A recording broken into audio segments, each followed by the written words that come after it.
Big boss షోలో అవకాశం కల్పించి తన ప్రతిభను చాటుకుని ఛాన్స్ ఇవ్వాలంటూ ఓ ఎస్ఐ పెట్టిన సెల్ఫీ వీడియో వైరల్గా మారింది. నంద్యాల జిల్లా గడివేముల ఎస్ఐ నాగార్జున రెడ్డి పోలీసు విధులతో పాటు సామాజిక కార్యక్రమాల్లో చురుగ్గా పాల్గొంటారు. అవకాశం కల్పిస్తే బిగ్ బాస్ వేదికగా తన వ్యక్తిత్వం, ప్రతిభను మరింత చూపిస్తానని అంటున్నారు.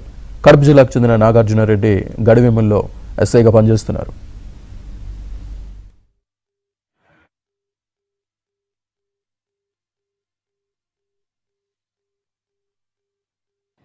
మా పేరు శ్రీ నాగార్జున రెడ్డి, ఆంధ్రప్రదేశ్ కడప జిల్లాకు చెందినటువంటి వ్యక్తిని.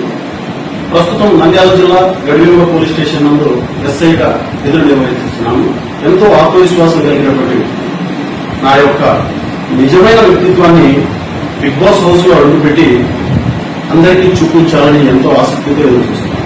నాకు బిగ్ బాస్ హౌస్ లో అడుగు పెట్టడానికి అవకాశం కల్పించినట్లయితే నా యొక్క ధైర్యాన్ని, ఓర్పుని మరియు నాలో ఉన్నటువంటి ప్రతిభను ప్రేక్షకులందరికీ చూపించి వారి యొక్క హృదయాలను గెలుచుకోవాలని ఎంతో ఆసక్తిగా ఎదురుచూస్తున్నాను. ఈ అవకాశం నాకు కల్పించినట్లయితే ఖచ్చితంగా ఆంధ్రప్రదేశ్ ప్రజల హృదయాలను గెలుచుకుని అలాగే స్టార్మా, బిగ్ బాస్ వారి యొక్క మన్ననను పొంది నా యొక్క నిజమైన టాలెంట్ ప్రూవ్ చేసుకుంటానని